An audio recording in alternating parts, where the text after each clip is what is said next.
ഇത്രയും വലിയ തറവാടുമായുള്ള ആളാണ് ആര്? യൂസുഫ് അലൈഹി സ്വലാത്തു വസ്സലാം. അങ്ങനത്തെ ഒരു യൂസുഫ് അലൈഹി സ്വലാത്തു വസ്സലാമിനെ സംബന്ധിച്ചിടത്തോളം നമ്മുടെ മനസ്സിലുണ്ടാകുന്ന ഒരു പിക്ചർ എന്തായിരിക്കും? അള്ളാഹു സുബ്ഹാനഹു വ തആല പട്ടുമെത്തയിൽ ഇങ്ങനെ കൂട്ടി വളർത്തുകയാണ് ചെയ്യുന്നത്. പക്ഷേ യൂസുഫ് അലൈഹി സ്വലാത്തു വസ്സലാം അനുഭവിച്ച പ്രയാസങ്ങളും ത്യാഗങ്ങളും എന്താണ്? സ്വന്തം സഹോദരന്മാര് കിണ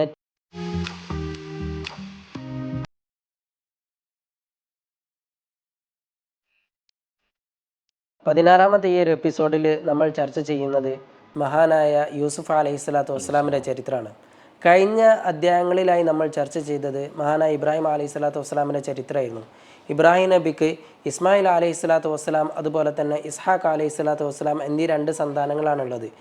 ഇസ്മായിൽ അലൈഹി സ്വലാത്തു വസ്സലാമിൻ്റെ ചരിത്രവും ഇബ്രാഹിം അലൈഹി സ്വലാത്തു വസ്സലാമിൻ്റെ ചരിത്ര പഠനത്തോടൊപ്പം തന്നെ നമ്മൾ പഠിച്ചു കഴിഞ്ഞു. അവർ രണ്ടുപേരുടെയും ചരിത്രം ഏകദേശം റിലേറ്റഡ് ആണ്. പിന്നീട് ഇസ്ഹാഖ് അലൈഹി സ്വലാത്തു വസ്സലാമിൻ്റെ ചരിത്രമാണ്. അത് കൂടുതലായിട്ട് ഗ്രന്ഥങ്ങളിലോ ഒന്നും ഇങ്ങനെ കൂടുതലായിട്ട് പരാമർശിക്കുന്നില്ല. പിന്നെ ഇസ്ഹാഖ് അലൈഹി സ്വലാത്തു വസ്സലാമിൻ്റെ മകനായിട്ടുള്ള യാക്കൂബ് അലൈഹി സ്വലാത്തു വസ്സലാം, യാക്കൂബ് അലൈഹി സ്വലാത്തു വസ്സലാമിൻ്റെ മകനായിട്ടുള്ള യൂസുഫ് അലൈഹി സ്വലാത്തു വസ്സലാം, ഇവരുടെ രണ്ടുപേരുടെയും ചരിത്രമാണ് നമ്മൾ എന്താക്കുന്നത്? പഠിച്ചുകൊണ്ടിരിക്കുന്നത്. ഈ യാക്കൂബ് അലൈഹി സ്വലാത്തു വസ്സലാമിൻ്റെ ചരിത്രവും അതുപോലെ തന്നെ യൂസുഫ് അലൈഹി സ്വലാത്തു വസ്സലാമിൻ്റെ ചരിത്രവും നമ്മൾ ഇസ്മായിൽ നബിയുടെയും ഇബ്രാഹിം നബിയുടെയും എന്ന് പറഞ്ഞതുപോലെ പരസ്പരം റിലേറ്റഡ് ആണ്. അതുകൊണ്ട് അത് മകൻ്റെയും ചരിത്രം രണ്ടും എന്താണ്? ഇന്റർലിങ്ക്ഡ് ആണ്. അതുകൊണ്ടാണ് നമ്മളത് ചർച്ച ചെയ്യുന്നത്. ഇത് നമ്മളിങ്ങനെ പറയുന്നത് എന്താ വെച്ചാൽ ഇബ്രാഹിം അലൈഹി സ്വലാത്തു വസ്സലാമിന് ശേഷം പിന്നെ കുറെ നബിമാരുണ്ടല്ലോ, അതൊന്നും പരാമർശിക്കാതെ എന്തുകൊണ്ട് യൂസുഫ് നബിയിലേക്ക് വന്നു എന്നുള്ളൊരു ഒരു സംശയത്തിന് സ്കോപ്പ് ഉണ്ട്. അപ്പോൾ അത് ദൂരീകരിക്കാൻ വേണ്ടിയിട്ടാണ് ഇങ്ങനെ കൃത്യമായിട്ട് പറഞ്ഞത്. ഇൻഷാ അല്ലാഹ് നമുക്ക് യൂസുഫ് അലൈഹി സ്വലാത്തു വസ്സലാമിൻ്റെ ചരിത്രത്തിലേക്ക് പ്രവേശിക്കാം. അള്ളാഹു അനുഗ്രഹിക്കട്ടെ. ഒന്നാമതായിട്ട് ആ ഒരു ചരിത്ര പഠനത്തിലേക്ക് കടക്കുന്നതിന് മുമ്പ് നമ്മൾ പ്രാഥമികമായിട്ടുള്ള ചില കാര്യങ്ങൾ മനസ്സിലാക്കേണ്ടതുണ്ട്. യൂസുഫ് അലൈഹി സ്വലാത്തു വസ്സലാമിൻ്റെ ചരിത്രം അത് മുഴുവനും പരാമർശിക്കുന്നത് സൂറത്ത് യൂസുഫിലാണ്. മറ്റു നബിമാരുടെ ചരിത്രം പോലെയല്ല. ഇബ്രാഹിം അലൈഹി സ്വലാത്തു വസ്സലാമിൻ്റെ ചരിത്രമാണെങ്കിൽ അത് സൂറത്തുൽ ബഖറയിൽ പറയുന്നുണ്ട്, സൂറത്ത് ഇബ്രാഹിമിൽ പറയുന്നുണ്ട്, സൂറത്ത് സാഫാത്തിൽ പറയുന്നുണ്ട്. ഇങ്ങനെ ഒരുപാട് വ്യത്യസ്ത പല ഭാഗങ്ങളിൽ ചിതറിക്കെടുക്കുകയാണ് ഇബ്രാഹിം അലൈഹി സ്വലാത്തു വസ്സലാമിൻ്റെ ചരിത്രം. ആദം അലൈഹി സ്വലാത്തു വസ്സലാമിൻ്റെ ചരിത്രം സൂറത്തുൽ ബഖറയിൽ പറയുന്നുണ്ട്, സൂറത്തുൽ ഇസ്രായിൽ പറയുന്നുണ്ട്, സൂറത്ത് താഹയിൽ പറയുന്നുണ്ട്, സൂറത്ത് സാദിൽ പറയുന്നുണ്ട്. ഇങ്ങനെ അതും വ്യത്യസ്ത സൂറത്തുകൾ നമുക്ക് ദർശിക്കാൻ സാധിക്കും. എന്നാൽ യൂസുഫ് അലൈഹി സ്വലാത്തു വസ്സലാമിൻ്റെ ചരിത്രം മുഴുവനും സൂറത്ത് യൂസുഫിൽ മാത്രമാണ് പരാമർശിക്കുന്നത്. ഒന്നുകൂടി കൃത്യമായിട്ട് പറയുകയാണെങ്കിൽ യൂസുഫ് നബിയുടെ പേര് ഖുർആനിൽ പരാമർശിക്കുന്നത് 27 തവണയാണ്. 27 തവണ പരാമർശിക്കുന്നതിൽ 25 തവണയും എവിടെയാണ്? സൂറത്ത് യൂസുഫിലാണ് പരാമർശിക്കുന്നത്. അഥവാ സൂറത്ത് യൂസുഫിൽ മാത്രമാണ് യൂസുഫ് അലൈഹി സ്വലാത്തു വസ്സലാമിൻ്റെ ചരിത്രമുള്ളത് എന്ന് ചുരുക്കം. പിന്നെ മറ്റൊരു കാര്യം മനസ്സിലാക്കേണ്ടത്, ഖുർആനിലെ 12-ാമത്തെ അധ്യായമാണ് സൂക്തങ്ങളാണ് സൂറത്ത് യൂസുഫിലുള്ളത്. പിന്നെ നമ്മൾ മറ്റൊരു കാര്യം മനസ്സിലാക്കേണ്ടത്, ഖുർആനിൽ പ്രവാചകന്മാരുടെ പേരിൽ ഒരുപാട് സൂറത്തുകളുണ്ട്. ഉദാഹരണം പറയാൻ സൂറത്ത് ഹൂദ്, സൂറത്ത് ഇബ്രാഹിം, ഇങ്ങനെ വ്യത്യസ്ത സൂറത്ത് നൂഹ്, ഇതൊക്കെ നമുക്ക് കാണാൻ സാധിക്കും. ഇതിൽ നിന്നൊക്കെ സൂറത്ത് യൂസുഫ് വ്യത്യാസമാക്കുന്നത് സൂറത്ത് ഇബ്രാഹിമിൽ ഇബ്രാഹിം അലൈഹി സ്വലാത്തു വസ്സലാമിൻ്റെ ചരിത്രം പറയുന്നതിനോടൊപ്പം മറ്റൊരുപാട് കാര്യങ്ങൾ നമുക്ക് കാണാൻ സാധിക്കും. സൂറത്ത് ഹൂദിലാണെന്നുണ്ടെങ്കിൽ ഹൂദ് അലൈഹി സ്വലാത്തു വസ്സലാമിൻ്റെ ചരിത്രം മാത്രമല്ല പറയുന്നത്, നൂഹ് അലൈഹി സ്വലാത്തു വസ്സലാമിൻ്റെ ചരിത്രം പറയുന്നുണ്ട്, ഷുഐബ് നബിയുടെ ചരിത്രം പറയുന്നുണ്ട്. അതോടൊപ്പം മറ്റു പല കാര്യങ്ങളും എന്താകുന്നുണ്ട്? അവയിലൊക്കെ പരാമർശിക്കുന്നുണ്ട്. എന്നാൽ സൂറത്ത് യൂസുഫിൽ A to Z യൂസുഫ് അലൈഹി സ്വലാത്തു വസ്സലാമിൻ്റെ ചരിത്രം മാത്രമേ ഉള്ളൂ. അതിനോടനുബന്ധിച്ച് വരുന്ന വളരെ അപൂർവമായിട്ടുള്ള ചില സൂക്തങ്ങൾ നമുക്ക് കാണാൻ സാധിക്കും. എന്നാലും നമുക്ക് മൊത്തത്തിൽ പറയാൻ സാധിക്കും സൂറത്ത് യൂസുഫിൽ പരാമർശിക്കുന്നത് മുഴുവൻ യൂസുഫ് അലൈഹി സ്വലാത്തു വസ്സലാമിൻ്റെ ചരിത്രം മാത്രമാണ്, മറ്റു സൂറത്തുകൾ പോലെ. ഇതാണ് ഇതിനൊരു പ്രാഥമികമായിട്ട് നമ്മൾ മനസ്സിലാക്കാനുള്ളത്. യൂസുഫ് ഒറ്റത്തവണയായിട്ട് ഇറങ്ങിയ സൂറത്താണ്. അതിറങ്ങാൻ പല കാരണങ്ങളുണ്ട്. ഒരു സബബു നുസൂൽ എന്ന് പറയല്ലോ, അവതരണ പശ്ചാത്തലം. ഇവിടെ സബബു നുസൂൽ പറയുന്ന സന്ദർഭത്തിൽ നമ്മൾ ഒന്ന് വ്യവച്ഛേദിച്ച് മനസ്സിലാക്കേണ്ടത്, അതിനൊരു ജനറൽ ആയിട്ടുള്ള ഒരു കാരണമുണ്ട്, ഒരു ജനറൽ സെനേരിയോ ഉണ്ട്, അതുപോലെ തന്നെ ഒരു സ്പെസിഫിക് ആയിട്ടുള്ള ഒരു സെനേരിയോ ഉണ്ട്. ജനറൽ സെനേരിയോ എന്ന് പറയുന്നത് മക്കിയാണ്. അതായത് മക്കിയ സൂറത്ത് എന്ന് പറഞ്ഞാൽ ഹിജറക്ക് മുമ്പാണ് എന്താകുന്നത്? സൂറത്ത് യൂസുഫ് ഇറങ്ങുന്നത്. അതിനൊരു ജനറൽ സെനേരിയോ എന്ന് പറയുന്നത് മക്കയിൽ ഉണ്ടായിരുന്ന സമയത്ത് ഇറങ്ങിയ സൂറത്താണ് സൂറത്ത് യൂസുഫ്. ആ സന്ദർഭത്തിൽ പിന്നെ നബി സല്ലല്ലാഹു അലൈഹി വസല്ലം ഒരുപാട് പ്രയാസങ്ങൾ അനുഭവിക്കുന്നുണ്ട്. സ്വന്തം കുടുംബാംഗങ്ങളായ ഖുറൈശി സമൂഹം നബി സല്ലല്ലാഹു അലൈഹി വസല്ലമെ ആക്സെപ്റ്റ് ചെയ്യാൻ തയ്യാറാവുന്നില്ല. അഥവാ അവർ ആട്ടി ഓടിക്കുന്ന ഒരു ചിലവരൊക്കെ ആക്സെപ്റ്റ് ചെയ്തിട്ടുണ്ട്, എന്നാലും സ്വീകരിക്കുന്നില്ല. ഭൂരിപക്ഷം തള്ളിപ്പറയാണ് ചെയ്യുന്നത്. പിന്നെ അതുപോലെ തന്നെ നബി സല്ലല്ലാഹു അലൈഹി വസല്ലമക്ക് എല്ലാ തരത്തിലും സംരക്ഷണമായിരുന്ന ഖദീജ റളിയല്ലാഹു തആല അൻഹ വഫാത്തായി. പിന്നെ ഇസ്ലാം മതം വിശ്വസിച്ചിട്ടില്ലെങ്കിലും മറ്റ് അക്രമങ്ങളിൽ നിന്നൊക്കെ നബി സല്ലല്ലാഹു അലൈഹി വസല്ലമയെ സംരക്ഷിച്ചിരുന്ന അബൂ താലിബ് അവരും എന്താണ് വഫാത്തായി. ഇപ്പൊ ഈ ഒരു സാഹചര്യത്തിൽ നബി സല്ലല്ലാഹു അലൈഹി വസല്ലമയെ സംരക്ഷിക്കാൻ ആരുമില്ല. സ്വന്തം ജനതയാണെങ്കിൽ നബി സല്ലല്ലാഹു അലൈഹി വസല്ലമയെ വല്ലാതെ ആക്രമിക്കുകയും അതുപോലെ തന്നെ തിരസ്കരിക്കുകയും ചെയ്യുന്നൊരു പശ്ചാത്തലമാണ്. ഈ ഒരു സാഹചര്യം വല്ലാതെ പ്രയാസപ്പെട്ടുകൊണ്ടിരിക്കുന്ന ഈ ഒരു സാഹചര്യത്തിലാണ് സൂറത്ത് യൂസുഫ് അല്ലാഹു സുബ്ഹാനഹു വ തആല ഇറക്കിക്കൊണ്ടിരിക്കുന്നത്. ദുഃഖവർഷം എന്ന ചരിത്രം അറിയപ്പെടുന്ന ആ ഒരു സാഹചര്യത്തിലാണ് സൂറത്ത് യൂസുഫ് ഇറങ്ങുന്നത്. അതുകൊണ്ട് തന്നെയാണ് ജീവിതത്തിൽ ഏറ്റവും പ്രയാസം എന്ന് പ്രവാചകൻ പറഞ്ഞ ത്വായിഫിലുള്ള സംഭവം നടക്കുന്നതും അതെ ആ ഒരു സാഹചര്യത്തിൽ. അപ്പോൾ ഭയങ്കര ഡെസ്പായിട്ടുള്ളൊരു സാഹചര്യമാണ് അവിടെ ഉള്ളത്. ആ ഒരു സന്ദർഭത്തിലാണ് സൂറത്ത് യൂസുഫ് ഇറങ്ങുന്നത്. പിന്നെ നമ്മൾ മനസ്സിലാക്കേണ്ടത് അത്താ ഒരു പ്രശസ്തനായിട്ടുള്ള മുഫസ്സിറാണ് റളിയല്ലാഹു തആല അൻഹു. അദ്ദേഹം പറയുന്നുണ്ട്, സൂറത്ത് യൂസുഫ് ആരൊക്കെ കേൾക്കുന്നുണ്ടോ അവർക്കൊക്കെ വല്ലാത്തൊരു ആശ്വാസം ലഭിക്കുന്നു. കാരണം സൂറത്ത് യൂസുഫിൽ പറയുന്നത് എന്താണ്? സ്വന്തം ജനത യൂസുഫ് അലൈഹി സ്വലാത്തു വസ്സലാമിനെ കിണറ്റിലെറിയുന്നതും പിന്നീട് അള്ളാഹു സുബ്ഹാനഹു വ തആല അവരെ സംരക്ഷിക്കുന്നതാണ്.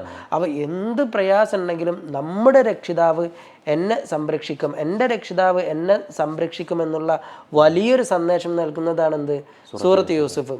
പിന്നെ ഇതിൻ്റെ ഒരു സ്പെസിഫിക് ആയിട്ടുള്ളൊരു റീസൺ ഉണ്ട്. അതായത് നബി സല്ലല്ലാഹു അലൈഹി വസല്ലമയുടെ പ്രവാചകത്വം ഒരു ടെസ്റ്റ് ചെയ്യാനായിട്ട് മദീനയിലെ ജൂതന്മാർ മുഷ്രിക്കുകളോട് പറഞ്ഞു, മക്കയിലെ സത്യനിഷേധികളോട് പറഞ്ഞു, പ്രവാചകരോട് പോയി ചോദിക്ക്, എന്തിനായിരുന്നു യാക്കൂബ് അലൈഹി സ്വലാത്തു വസ്സലാമും പരിവാരങ്ങളും കനാനിൽ നിന്ന് ഈജിപ്തിലേക്ക് വന്നത്, ഷാമിൽ നിന്ന് ഈജിപ്തിലേക്ക് വന്നത്? അതിൻ്റെ പിന്നിലുള്ള റീസൺ എന്താണെന്ന് ചോദിച്ചു നോക്ക്.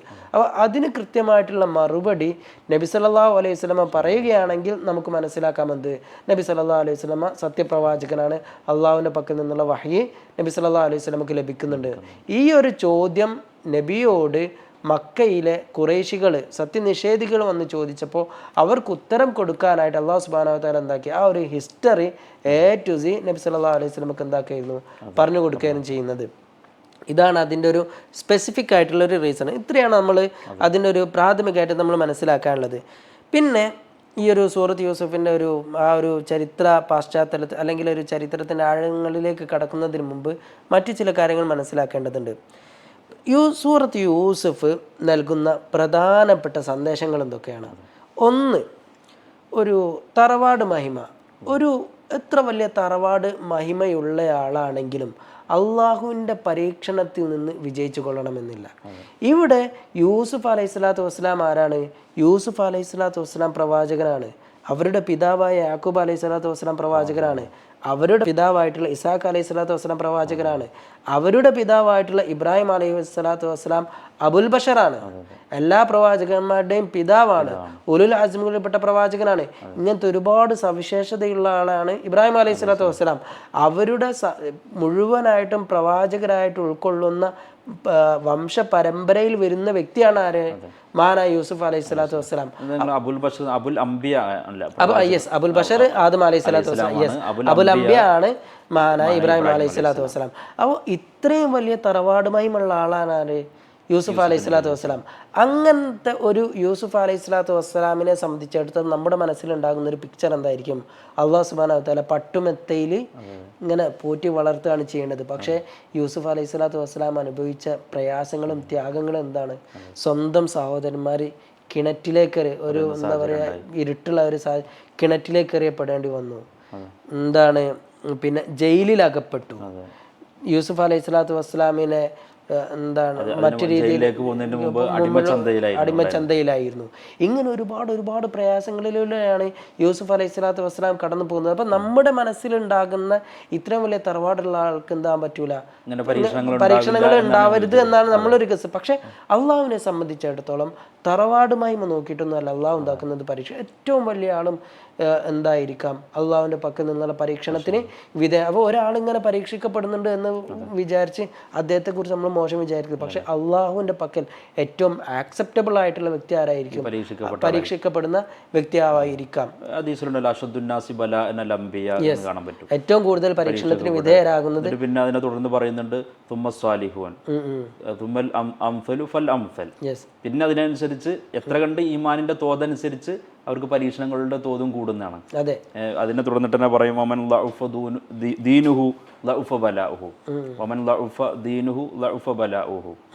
ദീന് അത്ര കണ്ട് പിന്നെ തീവ്രമായിട്ടൊന്നും ഇല്ലാത്ത ഒരാളെ പറ്റി പറയുകയാണെങ്കിൽ, അത്ര കണ്ട് അള്ളാഹുവിൽ പിന്നെ വിശ്വാസ തഖ്വയൊന്നും ഇല്ലാത്ത ഒരാളാണെങ്കിൽ അയാളുടെ പരീക്ഷണം കുറവായിരിക്കും. അപ്പോൾ അദ്ദേഹം സുഖസുഷുപ്തിയിലായിരിക്കും ജീവിക്കേണ്ടത്. അപ്പോൾ കൂടുതൽ പരീക്ഷണത്തിന് വിധേയരാകുകയാണെന്നുണ്ടെങ്കിൽ അള്ളാഹുവിൻ്റെ പക്കൽ ഏറ്റവും കൂടുതൽ ആക്സെപ്റ്റബിൾ ആയിട്ടുള്ള, ഇത് ഇബ്രാഹിം അലൈഹി സ്വലാത്തു വസ്സലാമിൻ്റെ ചരിത്രം പറയുന്ന സന്ദർഭത്തിൽ നമ്മളത് ചർച്ച ചെയ്തതാണ്.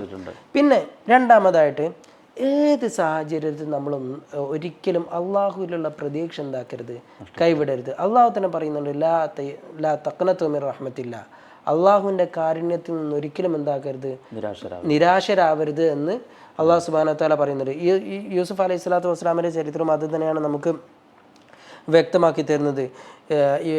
അത് നമ്മൾ ചരിത്രം പറയുന്നത് നമ്മൾ ഇൻഷാ അല്ലാഹ് അതിൻ്റെ ഡീറ്റെയിൽസിലേക്ക് പോവാം. യാക്കൂബ് അലൈഹി സ്വലാത്തു വസ്സലാം പറയുന്നുണ്ട്, യാ ബനി യദ്ഹബു ഫതഹസ്സസു മിൻ യൂസുഫ വഅഖീഹി വലാ തയഅസു മിർ റൗഹില്ലാ ഇന്നഹു ലാ യയഅസു മിർ റൗഹില്ലാഹി ഇല്ലൽ ഖൗമുൽ കാഫിറൂൻ.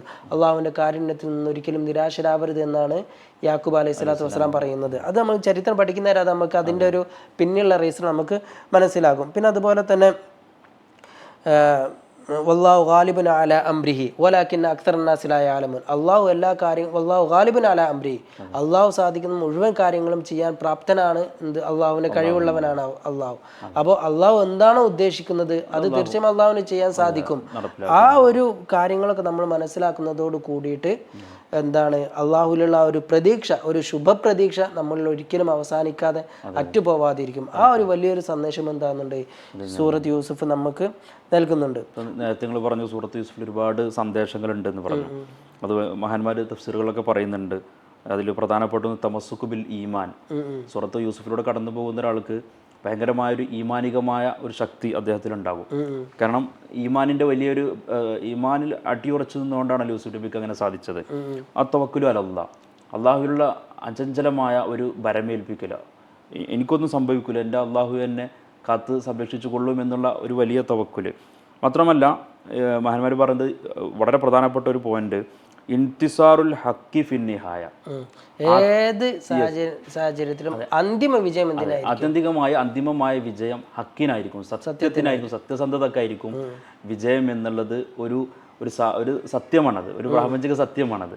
അതുകൂടി ഈ സൂറത്ത് യൂസുഫിലൂടെ നമുക്ക് തീർച്ചയായും പഠിക്കാൻ പറ്റും. പിന്നെ മറ്റൊന്ന് സ്വപ്ന വ്യാഖ്യാനം. അതായത് ഏതൊരു പ്രവാചകന്മാരും നിയോഗിക്കപ്പെടുക ആ കാലഘട്ടത്തിൽ അഗ്രേസരന്മാരായിട്ടുള്ള ഏത് വിഷയത്തിലാണ് അവർ അഗ്രേസരന്മാരായിട്ടുള്ളത്, ആ ഒരു വിഷയത്തിൽ മോജിസസ് നൽകിക്കൊണ്ടാണ്. യൂസുഫ് അലൈഹി സ്വലാത്തു വസ്സലാമിൻ്റെ കാലഘട്ടത്തിൽ സ്വപ്ന വ്യാഖ്യാനമായിരുന്നു എല്ലാവരും വല്ലാതെ മഹത്വമായിട്ട് കണ്ടിരുന്നത്. അതുകൊണ്ടാണ് സ്വപ്ന വ്യാഖ്യാനത്തെക്കുറിച്ച് യൂസുഫ് അലൈഹി സ്വലാത്തു വസ്സലാമിൻ്റെ ഈ ഒരു ചരിത്രത്തിൽ തന്നെ യൂസുഫ് അലൈഹി സ്വലാത്തു വസ്സലാം കാണുന്ന സ്വപ്നമുണ്ട്. അതുപോലെ തന്നെ യൂസുഫ് അലൈഹി സ്വലാത്തു വസ്സലാമിനെ ജയിലിൽ പ്രവേശിക്കപ്പെടുന്നുണ്ട്. ആ സന്ദർഭത്തിൽ ജയിലാളികൾ കാണുന്ന സ്വപ്നമുണ്ട്.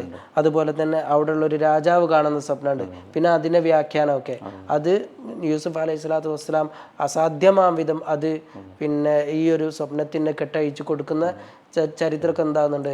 ഈ ഒരു പക്ഷെ അതായിരുന്നു യൂസുഫ് നബി അലൈഹി സ്വലാം ജയിലിൽ നിന്ന് മോചിതനായി കൊട്ടാരത്തിലേക്ക് എത്താനുള്ള ഒരു കാരണം ഇത് തന്നെയാണ്. അഥവാ നമ്മൾ പറഞ്ഞു വന്നത് സൂറത്ത് യൂസുഫ് പ്രധാനമായിട്ട് മുന്നോട്ട് വെക്കുന്ന 3 കാര്യങ്ങളാണ്. ഒന്ന്, എത്ര വലിയ തറവാടുള്ള വ്യക്തിയാണെങ്കിലും അള്ളാഹുവിൻ്റെ പരീക്ഷണത്തിൽ നിന്ന് ഒരിക്കലും വിജയിക്കാൻ രക്ഷപ്പെടാൻ കഴിയുകയില്ല. രണ്ടാമത്തത്, അള്ളാഹുവിലുള്ള പ്രതീക്ഷ ഏത് സാഹചര്യത്തിലും എന്താക്കണം, നമ്മൾ മുറുകെ പിടിക്കണം, അതൊരിക്കലും നമ്മൾ ഒഴിവാക്കാൻ പാടില്ല. മൂന്നാമതായിട്ട് സ്വപ്ന വ്യാഖ്യാനത്തെക്കുറിച്ച്. സ്വപ്ന വ്യാഖ്യാനം ആ ഒരു മോചിസത്താണ് മഹാനായ യൂസുഫ് അലൈഹി സ്വലാത്തു വസ്സലാമിന് നൽകപ്പെട്ടത്. അപ്പോൾ നേരത്തെ നിങ്ങൾ പറഞ്ഞല്ലോ ഈ സ്വപ്നം കാണുന്നതിനെ പറ്റി പറഞ്ഞു. അപ്പോൾ ചില ആളുകൾ ദുസ്വപ്നങ്ങൾ കാണാറുണ്ട്. അപ്പോൾ ഈ ദുസ്വപ്നങ്ങൾ കണ്ടു കഴിഞ്ഞാൽ എന്താ ചെയ്യേണ്ടത് എന്നുള്ളത് പ്രവാചകൻ പഠിപ്പിക്കുന്നുണ്ട്. മഹാനായ ജാബിർ റളിയല്ലാഹു അൻഹു റിപ്പോർട്ട് ചെയ്യുന്ന ഹദീസിൽ കാണാം, ഇദാ റഅ അഹദുക്കും അർറുഇയ യക്റഹുഹ, ഒരാൾ അദ്ദേഹം വെറുക്കുന്ന ഒരു സ്വപ്നം കണ്ടു കഴിഞ്ഞാൽ അദ്ദേഹം ചെയ്യേണ്ട കാര്യങ്ങൾ ഫൽ യബ്സുക് അൻ യസാരിഹി സലാസൻ, തൻ്റെ ഇടത് ഭാഗത്തേക്ക് 3 തവണ അദ്ദേഹം തുപ്പണം എന്നുള്ളതാണ് പറഞ്ഞത്. പിന്നെ അദ്ദേഹം ചെയ്യേണ്ടത് വല്യസ്തഗീദ് ബില്ലാഹി മിന ഷെയ്ത്താനി ഫലാസൻ. ഷെയ്ത്താൻ്റെ ഭാഗത്തു നിന്നാണ് ഈ ദുസ്വപ്നം ഉണ്ടാകുന്നത്. അപ്പോൾ അതിൽ നിന്ന് കാവൽ ചോദിച്ചുകൊണ്ട് അഊദു ബില്ലാഹി മിന ഷെയ്ത്താൻ റജീം എന്ന് പറഞ്ഞ് 3 തവണ അഊദു ബില്ലാഹി മിന ഷെയ്ത്താൻ റജീം എന്ന് ചൊല്ലണം എന്നാണ്. പിന്നെ അദ്ദേഹം ചെയ്യേണ്ടത് വല്യതഹവ്വൽ അൻ ജൻബിഹില്ലദീ കാന അലൈഹി. ഏത് ഭാഗത്തേക്ക് തിരിഞ്ഞ് കിടക്കുമ്പോഴാണോ ആ ദുസ്വപ്നം കണ്ടത്, അപ്പോൾ അദ്ദേഹം ഒന്ന് മാറി കിടക്കണം എന്നാണ്. അപ്പോൾ ഇടത് ഭാഗത്തേക്ക് ചെരിഞ്ഞ് കിടക്കുമ്പോഴാണ് കണ്ടതെങ്കിൽ വലത് ഭാഗത്തേക്ക് ചെരിഞ്ഞ് കിടക്കണം, വലത് ഭാഗത്താണ് ചെരിഞ്ഞ് കിടക്കുമ്പോഴാണ് കണ്ടതെങ്കിൽ ഇടത് ഭാഗത്തേക്ക് ചെരിഞ്ഞ് കിടക്കണം എന്നിങ്ങനെ 3 കാര്യങ്ങൾ ചെയ്യാനായി മഹാനായ പ്രവാചകൻ സല്ലല്ലാഹു അലൈഹി വസല്ലം തങ്ങൾ പഠിപ്പിച്ചിട്ടുണ്ട്. മഹാനായ ഇമാം മുസ്ലിം റിപ്പോർട്ട് ചെയ്യുന്ന ഒരു ഹദീസിൽ നമുക്ക് തന്നെ കാണാൻ സാധിക്കും. ഇൻഷാ അല്ലാഹ് അടുത്ത ക്ലാസ് മുതൽ നമുക്ക് ചരിത്രത്തിലേക്ക് പ്രവേശിക്കാം. അള്ളാഹു അനുഗ്രഹിക്കട്ടെ. അസ്സലാമു അലൈക്കും വറഹ്മത്തുള്ളാഹി വബറകാതുഹു. വലൈക്കും അസ്സലാം.